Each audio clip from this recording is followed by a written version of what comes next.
tous. Aujourd'hui, on va commencer notre première séance du dossier 6 qui s'intitule Découverte et progrès scientifiques. Et plus particulièrement, cette séance, ça va porter sur les pages 74 et 76 de notre CAP Université Sciences et Techniques. Avant de commencer plutôt cette séance, on doit d'abord s'arrêter sur le fait de définir quelques termes qui sont importants à connaître avant de commencer notre séance. Donc, d'abord, les deux termes sur lesquels on doit s'arrêter, c'est la différence entre le terme découverte et le terme invention. Qu'est-ce que c'est que la différence entre invention et découverte? Donc, l'invention, elle est différente de la découverte. On découvre quelque chose qui existe déjà, comme Isaac Newton, par exemple, pour la gravitation universelle. L'invention est une conception scientifique et technique nouvelle par rapport à la découverte. Donc, la découverte, c'est on découvre quelque chose, c'est comme si on disait, par exemple, c'est le fait de trouver. Découvrir, c'est trouver pour la première fois quelque chose qui existait avant. Alors que l'invention, c'est une nouvelle fabrication, c'est une technique nouvelle qu'on vient de fabriquer pour la mettre en place.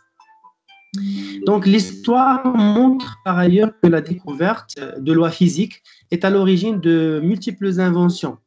Par exemple, les propriétés de l'électricité ont donné naissance au télégraphe, au téléphone et à d'autres appareils. Donc, ce sont des inventions. Donc, le téléphone, la voiture, bien l'automobile, je dirais,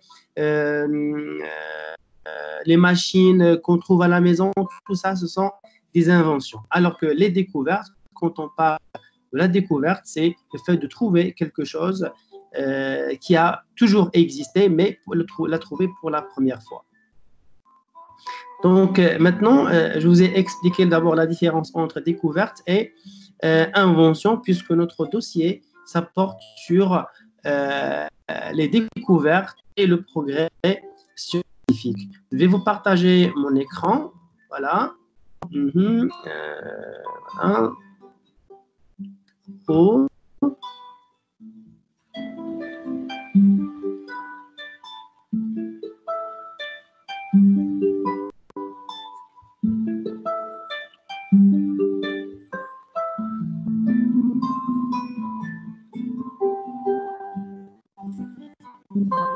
Donc, est-ce que vous pouvez me dire ce que vous avez sur votre écran maintenant?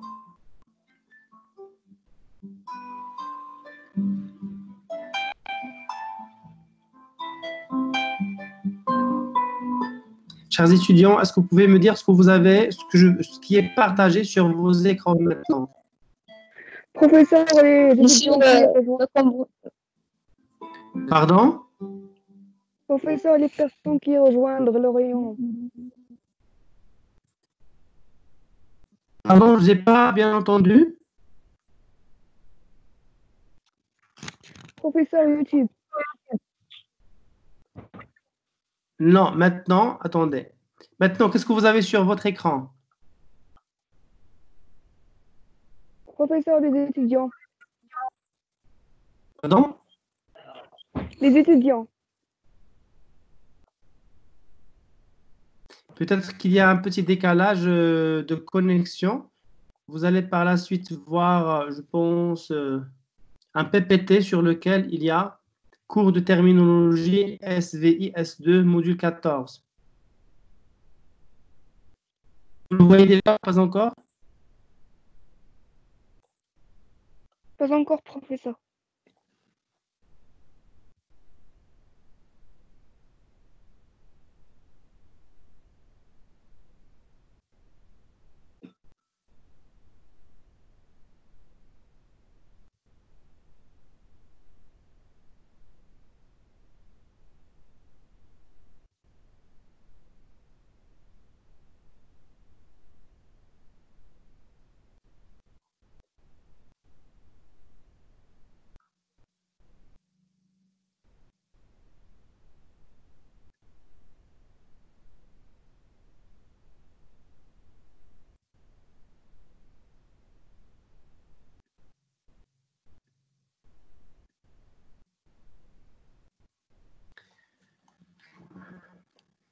Maintenant, est-ce que vous avez un cours de terminologie qui s'affiche sur vos écrans?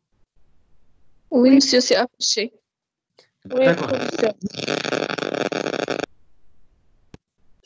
Voilà, donc je vais reprendre pour les personnes qui viennent de nous rejoindre la différence entre découverte et invention, parce que ce sont deux mots-clés très intéressants dans notre cours.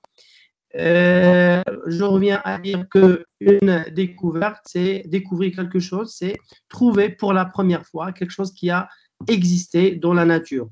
Et quand on dit une découverte, bien sûr, c'est toujours quelque chose qui a un grand service ou bien qui explique quelque chose, donc quelque chose d'important qu'on trouve dans la nature pour la première fois. Et quand on dit invention, c'est une fabrication, c'est une nouvelle technique, c'est quelque chose qu'on peut concevoir pour la première fois et qui pourrait servir à quelque chose.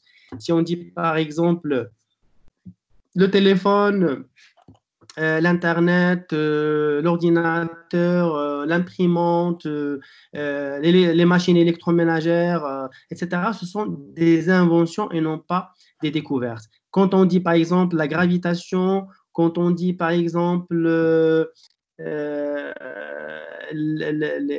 les composants de l'eau, par exemple, ça, ce sont des découvertes qu'on pourrait trouver.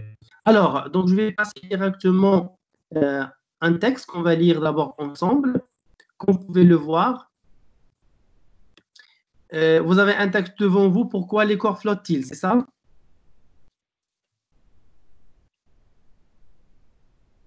Oui, professeur. D'accord, donc je vais vous lire ce texte-là. Donc, la légende dit qu'Archimède était dans son bain lorsqu'il découvrit son fameux principe. Cette loi de la physique explique le comportement des corps immergés dans une fluide.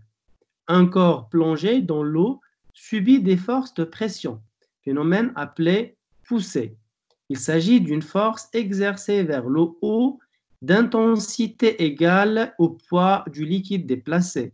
Quand l'objet n'est pas entièrement enfoncé, le volume d'eau déplacé ne correspond qu'à la partie immergée de l'objet. La question de flottabilité est un problème d'équilibre de force. Le corps immergé étant soumis à deux forces de sens opposés, son propre poids et la poussée d'Archimède. L'une, le poids de l'objet est constante et l'autre, la poussée, varie avec l'enfoncement. Si l'équilibre entre ces deux forces est atteint avant immersion complète, le corps cesse de s'enfoncer et flotte. Si l'équilibre n'est jamais atteint, ce qui signifie que la densité moyenne du corps est supérieure à celle de l'eau, le corps coule irrémédiablement. Donc, je vais relire le texte pour pouvoir l'expliquer. La légende dit. Donc, quand on dit la légende, c'est une histoire ancienne. C'est une histoire qui pourrait être caractérisée de mythe ou donc une histoire dont on n'est pas sûr qu'elle est vraie. Donc, la légende dit qu'Archimède était dans son bain lorsqu'il découvrit son fameux principe. Par la suite, le texte nous explique ce que c'est que ce fameux principe. Cette loi de la physique explique le comportement des corps immergés dans un fluide. Donc, quand on dit immergé, c'est-à-dire enfoncé dans l'eau. Quand on jette, par exemple, une pierre sur l'eau, elle immerge, c'est-à-dire elle s'enfonce vers le bas. Un corps plongé dans l'eau, subit des forces. S'il vous plaît, désactivez vos micros. Donc, un corps plongé dans l'eau subit des forces de pression, phénomène appelé poussée. Donc, tout corps qui est enfoncé dans l'eau subit une force appelée poussée. Il s'agit d'une force exercée vers le haut d'intensité égale au poids du liquide déplacé. Parce que lorsqu'on met un corps dans un liquide, Ce corps, pour qu'il puisse avoir de la place dans le liquide, il déplace une certaine quantité du liquide pour qu'il puisse remplir sa place. Donc là, comme vous pouvez le voir, il s'agit d'une force exercée vers le haut d'intensité égale au poids du liquide déplacé. Quand l'objet n'est pas entièrement enfoncé, donc là, quand l'objet, par exemple, lorsqu'on jette un objet sur l'eau et qu'une partie de cet objet est immergée dans l'eau et une partie reste flottante, le volume d'eau déplacé ne correspond qu'à la partie immergée de l'objet. Donc, ce n'est que cette partie qui est dans l'eau qui correspond à la quantité qui est déplacée. La question de flottabilité est un phénomène d'équilibre de force. Le corps immergé étant soumis à deux forces de sens opposés, son propre poids et la poussée d'Archimède. Donc, le corps immergé, c'est-à-dire enfoncé dans l'eau, est soumis à deux forces de sens opposés. Une vers le haut, c'est la force de la poussée de l'eau, et une autre force qui est vers le bas, c'est la force de l'objet qu'on a mis dans l'eau. Donc, son propre poids et la poussée d'Archimède. Le poids de l'objet qu'on a mis exerce une pression vers le bas, alors que l'eau exerce une pression qu'on appelle la poussée d'Archimède vers le haut. L'une, ou bien le poids de l'objet est constante, et l'autre, la poussée, varie avec l'enfoncement. C'est-à-dire que le poids de l'objet, la force exercée par l'objet, c'est une force qui est constante, qui reste la même, qui ne change pas. Alors que la force de la poussée d'Archimède, elle varie selon l'enfoncement de l'objet dans l'eau. Si l'équilibre entre ces deux forces est atteint avant immersion complète, le corps cesse de s'enfoncer et flotte. Si l'équilibre n'est jamais atteint, ce qui signifie que la densité moyenne du corps est supérieure à celle de l'eau, le corps coule irrémédiablement vers le bas. Donc, est-ce que vous avez compris ce texte ou bien est-ce que vous avez une question pour expliquer quelque chose?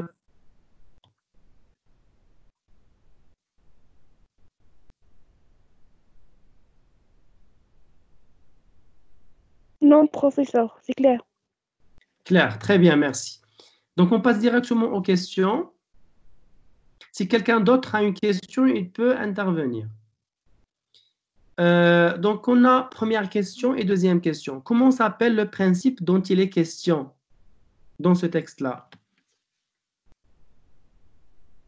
Professeur, l'Archimède, le phénomène d'Archimède. Non.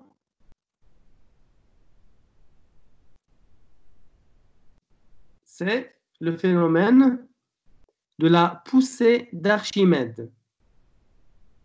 C'est la poussée d'Archimède, qu'on appelle en arabe Dafi'at al-Khamid. Qui a découvert cette poussée?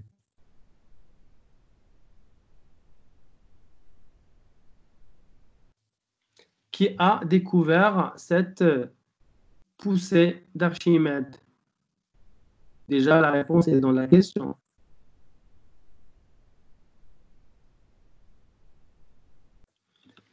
Bon, tout simplement, c'est Archimède qui a découvert cette poussée-là.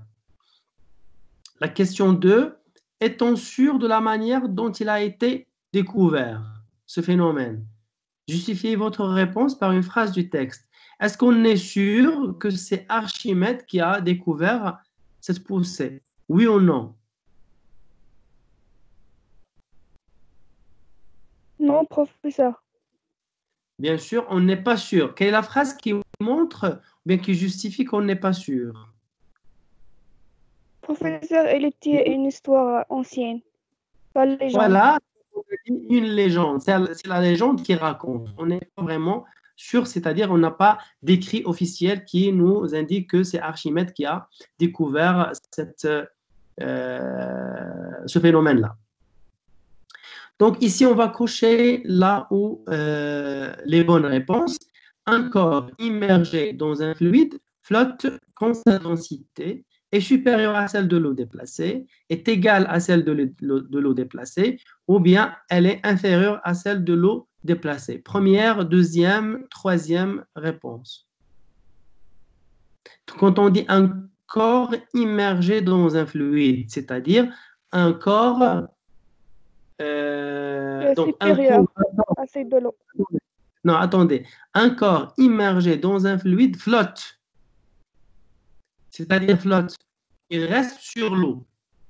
C'est-à-dire, il ne s'enfonce pas dans l'eau.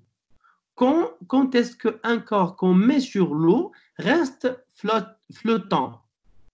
C'est-à-dire, il n'entre pas, il ne s'enfonce pas, il n'immerge pas dans l'eau. Quand sa densité est supérieure à celle de l'eau déplacée, ou bien est égale à celle de l'eau déplacée, ou est inférieure à celle de l'eau déplacée. Professeur est inférieur à celle de l'eau. Voilà, quand elle est inférieure à celle de l'eau déplacée, elle reste carrément flottant. Il n'y a aucune partie qui est immergée dans l'eau. Mais aussi, quand sa densité est égale à celle de l'eau déplacée, qu'est-ce qui arrive? C'est qu'il y a une partie Professeur, de ce corps. Oui, vas-y. Professeur, une partie de ce corps émergé et d'autres, il est flottant. Très bien, Hakima. Donc là, c'est une partie du corps, elle est immergée dans l'eau, alors qu'une autre partie reste flottante. Donc, c'est un corps qui n'immerge pas complètement, c'est-à-dire qu'il ne coule pas, ça n'enfonce pas vers le bas de l'eau parce que sa densité, soit elle est inférieure, soit elle est égale. Donc, le seul cas où le corps immerge et s'enfonce directement vers le bas du liquide, c'est quand sa densité est supérieure à celle de l'eau déplacée. Voilà, donc on va passer à l'exercice ou bien à un deuxième texte.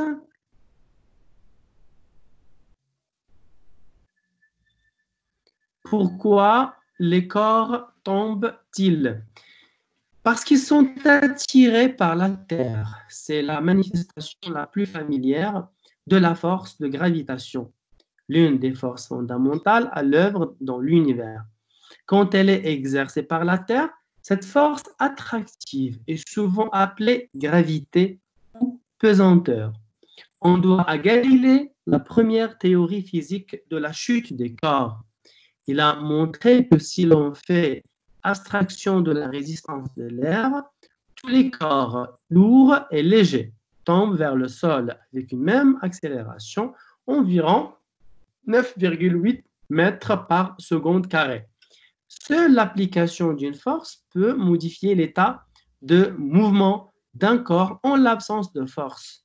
Cet état reste inchangé et le corps garde un mouvement rectiligne, uniforme ou reste au repos. C'est le principe d'inertie.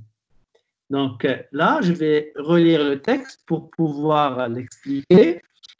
Le texte ici, il répond à la question pourquoi les corps tombent-ils? La réponse, parce qu'ils sont attirés par la Terre. Ça, c'est une réponse qui est naïve. Et pourquoi la Terre attire les corps? C'est la manifestation donc la plus familière de la force de gravitation, l'une des forces fondamentales à l'œuvre dans l'univers. C'est-à-dire que tout l'univers, il est agencé de telle manière à tous les composants de l'univers et des effets de gravitation réciproque. Quand elle est exercée par la Terre, cette force attractive est souvent appelée gravité ou pesanteur. Donc, gravité ou pesanteur, ça dit le même sens. Ici, quand elle est exercée par la Terre, cette force attractive est souvent appelée gravité ou pesanteur, donc ce qu'on appelle en arabe jadibiyya. On doit à Galilée la première théorie physique de la chute des corps. Donc le premier scientifique qui a découvert, donc je dirais découvert la gravité, c'est Galilée. voilà, physique de la chute des corps. Il a montré que si l'on fait abstraction de la résistance de l'air, tous les corps lourds et légers tombent vers le sol avec la même accélération. C'est-à-dire, quand on jette un corps dans l'air, il y a toujours cette résistance de l'air qui peut influencer la tombée de ce corps. Bien sûr, vous savez que si on jette par exemple une plume dans l'air, elle va tomber d'une manière douce, c'est-à-dire lente, c'est doucement. Mais si on jette par exemple une pierre, ça va avoir plus de vitesse. Donc, si on a une abstraction des forces de l'air, c'est selon aussi la masse des poids, des objets qu'on jette, on va avoir que ces corps-là vont tomber avec la même accélération, environ 9,8 mètres par seconde carrée. Seule l'application d'une force peut modifier l'état du mouvement d'un corps. En l'absence de force, cet état reste inchangé et le corps garde un mouvement rectiligne, uniforme, ou reste au repos. C'est le principe d'inertie. Donc, le principe d'inertie, c'est le manque de force. Comme par exemple, si on n'avait pas de gravité de terre, si on met un corps dans l'air, il va rester suspendu. Pourquoi? On va dire parce qu'il est dans un état d'inertie. C'est manque de force et manque de poids. C'est ça le principe d'inertie. Donc, est-ce que vous avez une question, s'il vous plaît, ici?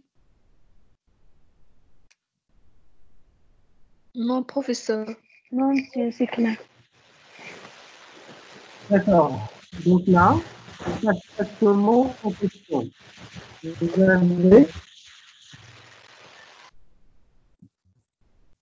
Vous avez 4 termes ici, poussée, pesanteur, apesanteur et gravitation. Donc, vous avez aussi 4 explications ou bien définitions. A, force d'attraction mutuelle s'exerçant entre 2 corps de masse non nulle. Force d'attraction à laquelle sont soumis les corps au voisinage de la Terre. Pression exercée par un corps pesant sur un autre et tendant à le déplacer. Et D, état d'affaiblissement de la force qui attire le corps vers le centre de la Terre. Donc, je reprends pour expliquer. A, force d'attraction mutuelle. Donc, quand on dit attraction mutuelle, c'est effet réciproque entre 2 éléments. L'un qui exerce un effet sur l'autre, donc s'exerçant entre 2 corps de masse non nulle. C'est-à-dire, quand on dit de masse non nulle, c'est-à-dire que chacun exerce déjà une force selon un poids qu'il a. B, force d'attraction à laquelle sont soumis les corps au voisinage de la Terre. Bien sûr, j'ai tout à l'heure dit que les éléments, bien les composants de l'univers exercent réciproquement, donc d'une manière réciproque, un ensemble d'effets selon la gravité de chacun. Quand on dit ici des corps au voisinage de la Terre, on peut imaginer tous les éléments qui sont autour de la Terre et sur lesquels la Terre a un effet, et aussi ces éléments-là ont un effet sur la Terre.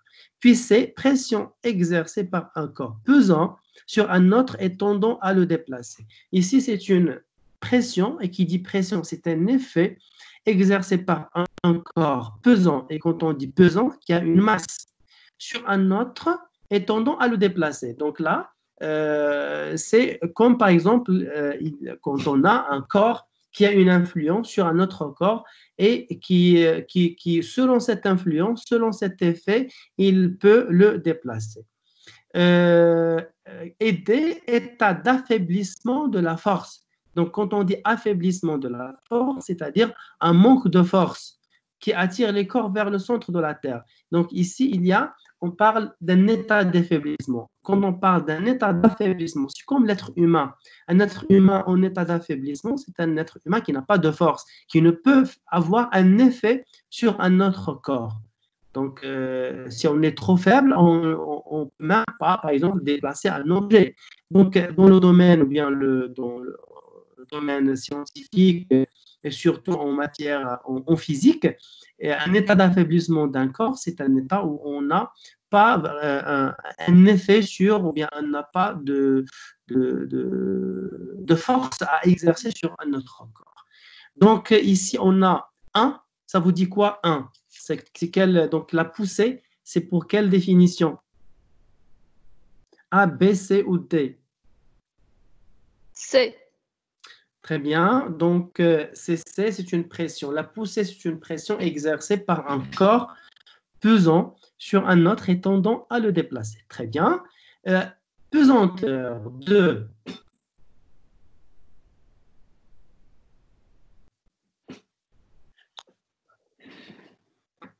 B. Oui, c'est ça. C'est B.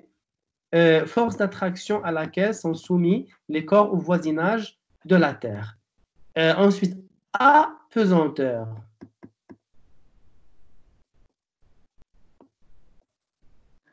C'est A.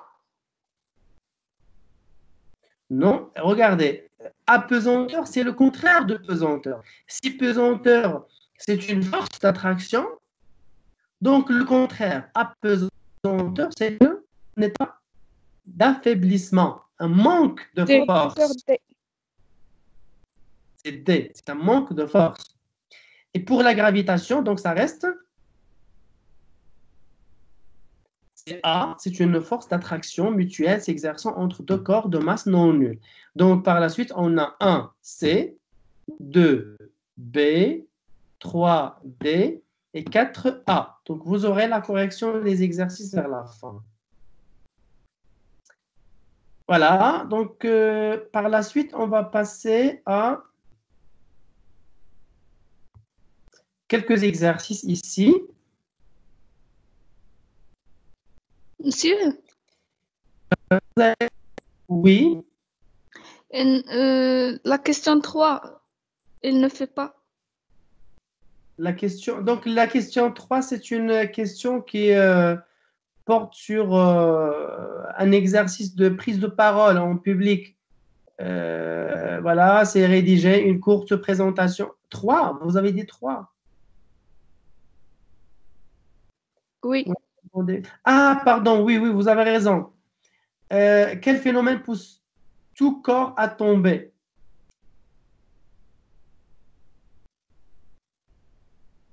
Professeur, la gravitation. Voilà, c'est la gravitation, merci. Qui a découvert cette loi physique en premier lieu? Galilée. C'est Galilée. Et ensuite, après lui, c'est Newton. Newton. Mais c'est Galilée qui a découvert voilà, ce phénomène-là, physique, avant. Voilà, donc ici, on va passer à enrichir votre vocabulaire à travers quelques exercices. Donc, observez la liste d'objets, puis complétez le tableau. Donc, vous avez la fonction. On a éclairé, c'est donner de la lumière. Correspondre et communiquer, fournir de l'énergie, se déplacer, mesurer le temps, ou bien pour conserver. Donc, quels sont ici? On a une liste d'objets qu'on va mettre sur cette partie-là. Donc, si on dit par exemple une horloge, c'est pour éclairer, correspondre, fournir, se déplacer, mesurer. Donc, on va dire 1, 2, 3, 4, 5 et 6. Donc, une horloge. 5. 5. Mesurer le temps. Un téléphone. Professeur 1. Téléphone. 2. Oui, un téléphone, ça peut 2. éclairer, donner de la lumière. Mais en premier lieu, c'est communiquer. D'accord? Parce que normalement, un téléphone, ce n'est pas utiliser sa première vocation, ce n'est pas la lumière, mais plutôt la communication. Un vélo.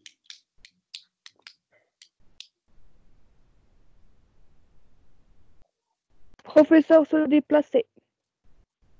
4. Une pile. Éclairer. 1.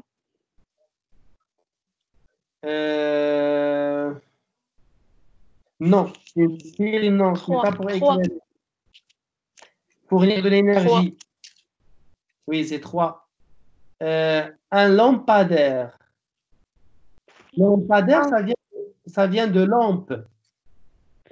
Professeur 1. Oui, merci, c'est 1. Une bougie. Bien sûr, c'est 1. Un fax. 2. 2. Un avion. 4. Une minuterie. 5. L'Internet. 2. 2. Un congélateur. 3.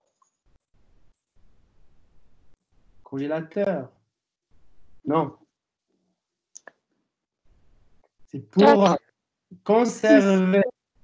6. C'est conserver. Une batterie. 3.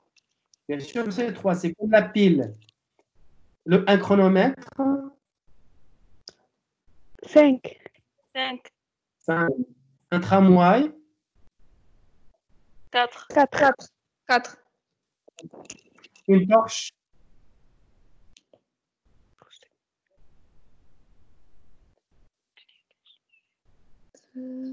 Une torche, c'est comme une lampe. C'est, si vous voulez mettre de la lumière à travers votre téléphone, vous appuyez sur torche. C'est ça qui vous donne de la lumière. Donc, c'est 1, c'est pour éclairer. Donc là, qu'est-ce qu'on a ici? Est-ce qu'on a des inventions ou bien des découvertes? Des inventions. Voilà, très bien. Ici, ce sont toutes des inventions. Trouver les objets qui correspondent à ces verbes d'action. Donc, par exemple, on a le verbe aspirer qui donne aspirateur. Donc, ça, c'est aussi ce sont des inventions. Donc, des verbes qui donnent lieu à des inventions. Percer. La machine, c'est une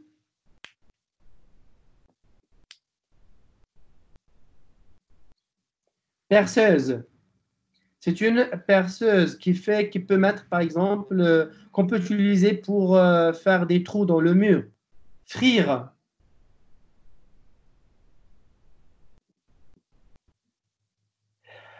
On frit les pommes de terre pour avoir des frites. Donc la machine, c'est une... Frigidaire. Non, friteur. Une friteuse. Mixer. Mixeur. Mixeur. Laver le linge.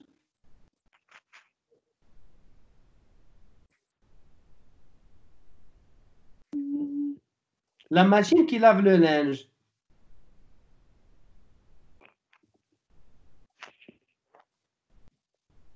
On dit lave-linge ou bien machine à laver.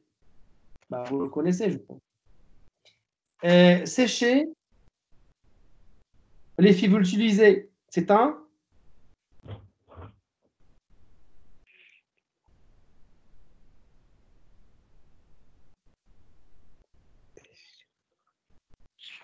Les filles, quand vous sortez de la douche, vous utilisez un Séchoir. séchoir ou bien un sèche-cheveux. Séchoir. Se raser. Rasoir. Non, c'est rasoir. Rasoir. Mélanger. Mélangeur. Mélangeur. Générer. Généreur. Généreux. Non. Généreux. Générateur. Générateur. C'est bon? Donc, perceuse, friteuse, mixeur, lave-linge, séchoir, rasoir, mélangeur, générateur. Voilà, donc là, on a aussi un exercice, on va utiliser, voilà, faites des phrases en utilisant des expressions suivantes. Sert à, c'est utile pour, c'est pour, on s'en sert pour, ou bien permet de. Donc, par exemple, à travers ce qu'on vient de voir, ces expressions, bien ces machines-là, chacun va me donner une phrase pour la fonction, pour présenter la fonction de la machine, en utilisant l'expression sert à, c'est utile pour, c'est pour, etc. Donc là, vous pouvez le voir, on a comme aspirateur, on a aspiré qui a donné la machine aspirateur comme invention. Et l'expression qu'on cherche ici, c'est un aspirateur, ça sert à aspirer. Donc, percer, on a dit une perceuse. Quelqu'un me donne la fonction de la perceuse. En utilisant sert à, c'est utile pour, bien c'est pour, ou on s'en sert pour, ou bien permet de.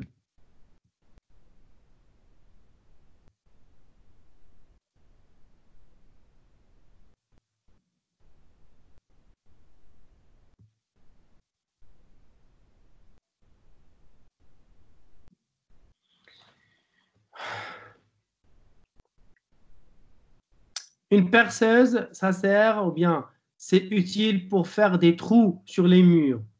Frire, c'est une friteuse. Une friteuse, quelle est sa fonction? Allez-y, c'est facile tout ça, allez-y.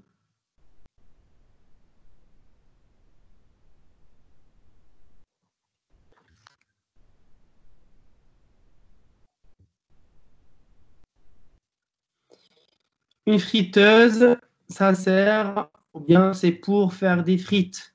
Un mixeur permet de mixer ou mélanger des liquides. Voilà, une machine à laver, c'est utile pour laver le linge.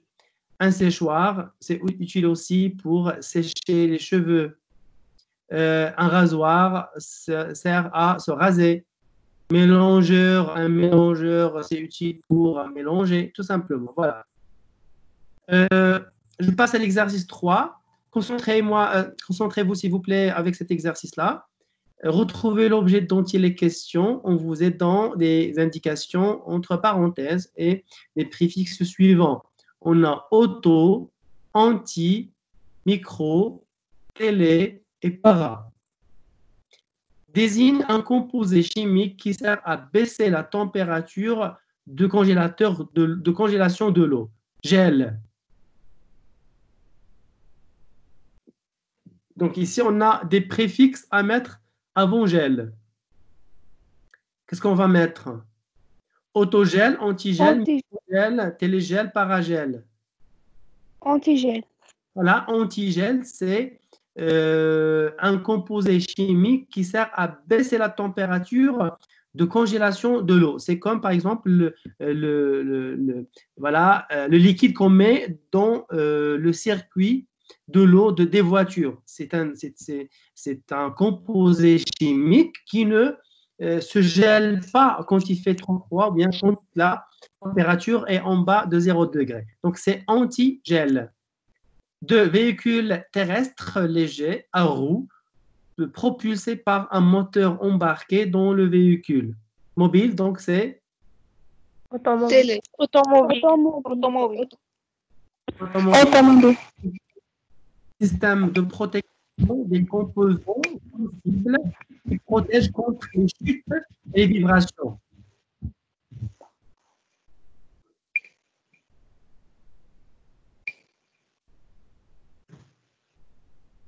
Il est quoi? Parachoc, monsieur? Non. Anti-choc. Anti-choc. Anti-choc. C'est anti-choc. Un dispositif Yes. conçu.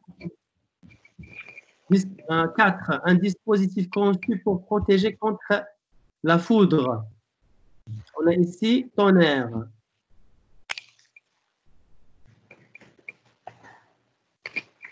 Anti-tonnerre. Anti-tonnerre. Anti-tonnerre.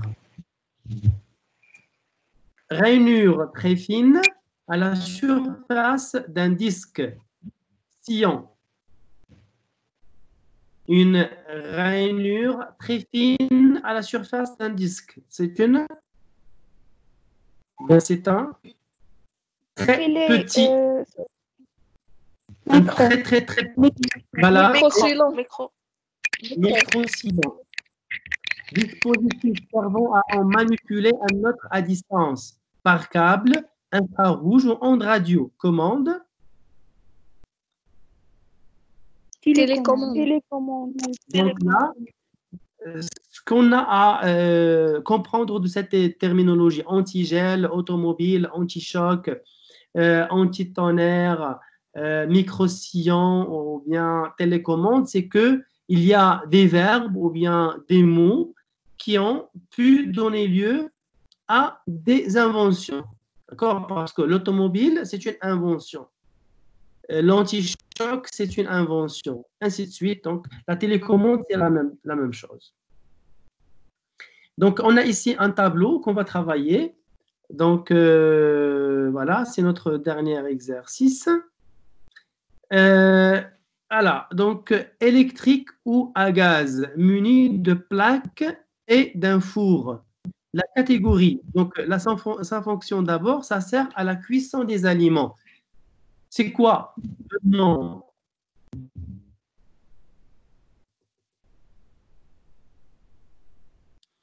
Regardez, c'est un objet électrique ou à gaz qu'on peut trouver dans la cuisine, muni de plaques et d'un four. Il sert à la cuisson des aliments et on l'utilise dans la cuisine. C'est quoi?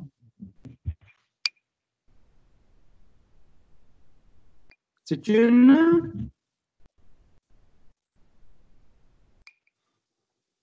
cuisinière. Une cuisinière. Donc, une cuisinière, elle fait partie de quelle catégorie?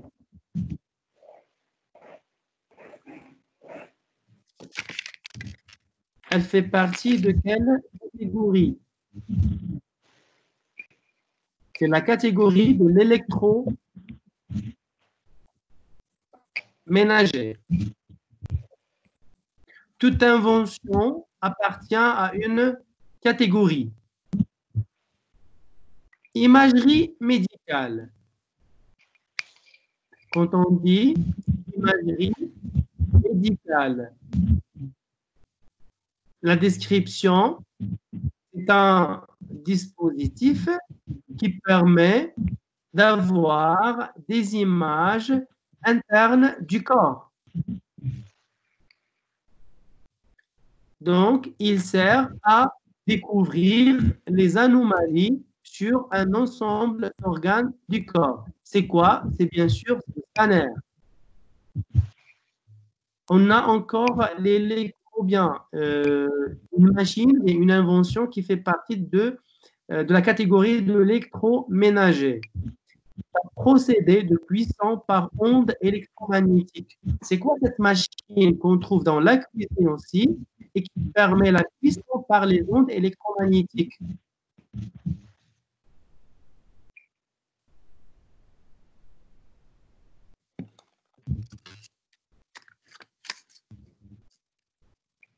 Qu'est-ce que vous utilisez dans la cuisine pour chauffer des aliments?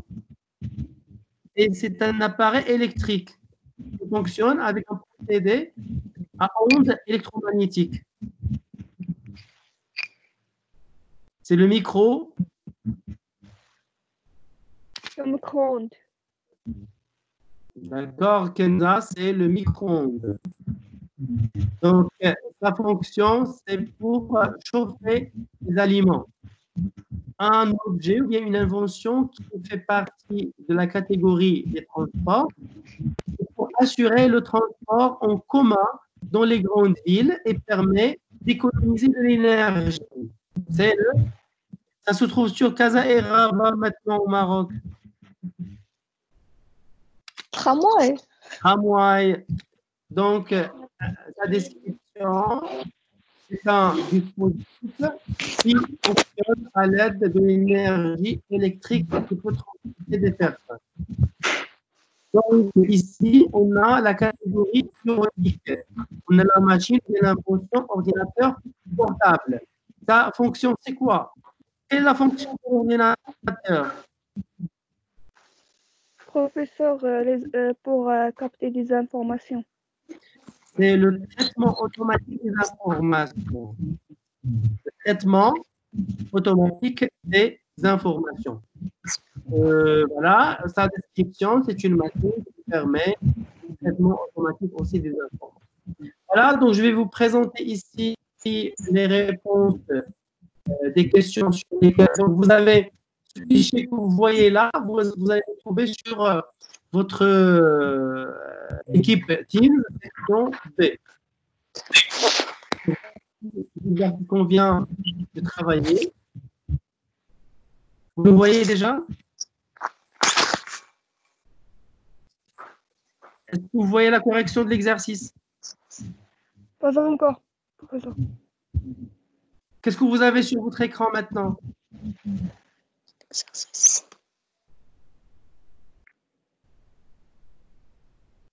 Monsieur, c'est affiché. C'est affiché. Voilà, donc c'est la correction de l'exercice. Et vous avez la correction de l'exercice 2, A et B. Et ensuite, vous avez la correction de l'exercice 3, anti-gel, automobile, anti-choc, etc. Ici, c'est le dernier exercice qu'on vient de faire. Et ici, vous avez voilà, donc les réponses de l'exercice 1, 2 et 3. Et vous avez une terminologie. Donc, flotter, c'est nager. Une légende, c'est un récit fabuleux, mythique. Immerger, c'est noyer qui est sous l'eau. Immersion, c'est action d'immerger dans l'eau, c'est-à-dire de s'enfoncer dans l'eau. Émerger, c'est sortir de l'eau. Donc, immerger, c'est entrer dans l'eau. Émerger, c'est sortir de l'eau. C'est le contraire. Émerger, passer d'un milieu inférieur à un milieu supérieur, les pays émergents. Par exemple, le Maroc, on dit que c'est un pays émergent. Fluide qui coule, liquide ou gaz. Pousser, c'est une pression, un effort exercé par un objet. Couler, c'est descendre au fond de l'eau en parlant d'un objet ou d'un bateau. Un bateau qui a coulé, c'est un bateau qui est noyé dans l'eau. Gravitation, c'est une force en vertu de laquelle deux points matériels s'attirent, c'est-à-dire on a deux forces qui sont exercées mutuellement par deux objets. Gravité, c'est un champ de force gravitationnelle d'un corps massif qu'on appelle aussi la pesanteur, les Dibia. Donc, toujours la pesanteur, c'est un principe d'attraction d'un corps par l'astre sur lequel il est posé. Voilà, donc pesanteur, quand on dit l'astre, c'est par exemple la Terre. La Terre a une certaine pesanteur qui tire les objets vers son sol. On dit que la Terre a une certaine pesanteur alors que la Lune a une pesanteur qui est très minime. Faire abstraction d'eux, c'est ne pas tenir compte d'eux. Rectiligne qui est en ligne droite et uniforme qui garde la même forme. Inertie, c'est état de inerte, sans énergie, sans force et sans activité. Et ici, à la fin, vous avez la correction de l'exercice 4. Est-ce que vous avez une question? Non, professeur, merci. Non, professeur, merci. D'accord, Nza, Kenza, Karima. Les autres, si vous avez une question, on peut répondre maintenant.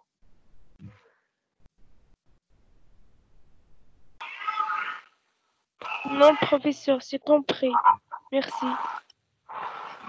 Non, professeur. Voilà, je vous remercie. Vous êtes aujourd'hui un peu nombreux par rapport à la dernière séance. Voilà, si vous avez des questions, vous pouvez m'écrire sur Teams.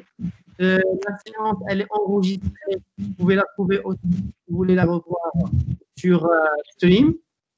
Et voilà, si vous avez des amis qui n'ont pas assisté à ce cours, vous pouvez leur passer l'information pour que la séance a été enregistrée et qu'ils peuvent la voir sur Stream. C'est bon? Oui, monsieur, c'est bon. Voilà, je vous remercie et à la prochaine, Inch'Allah. Merci, monsieur. Ok, monsieur, merci.